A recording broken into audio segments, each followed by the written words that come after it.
আজকের তাজা খবর এজিটি লাইভ 24/7 এ Tabuk ni Bishimajo Indonesia kotor Koktomangka AGT Live 24/7 উল্টো রথযাত্রা উপলক্ষে আগরতলার জগন্নাথ জিউ মন্দিরে মহা সমারোহে পালিত হয় পবিত্র উৎসব। এদিন সকাল থেকে মন্দির প্রাঙ্গণে ভক্তদের ঢল নামে। বিশেষ পূজা অর্চনা, ধর্মীয় আচার এবং রথ টানার মধ্য দিয়ে উৎসবের মূল পর্ব সম্পন্ন হয়। ভগবান জগন্নাথ, বলভদ্র ও সুভদ্রার দর্শন এবং আশীর্বাদ লাভের জন্য হাজার হাজার ভক্তের উপস্থিতিতে মন্দির চত্বর মুখরিত হয়ে ওঠে। ভক্তদের উৎসাহ, উদ্দীপনা ও ধর্মীয় আবহে এদিনের সমাগম ছিল সত্যি দেখার মতো।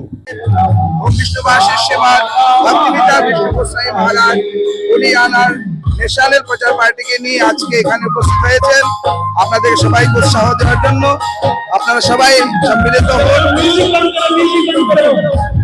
আপনারা এই রথযাত্রায় সম্মিলিত হন এবং জগন্নাথ, বলদেব, সুভদ্রার কৃপা আশীর্বাদ প্রাপ্ত করুন। সকলকে অনেক অনেক ধন্যবাদ। Report AGT Live 24/7।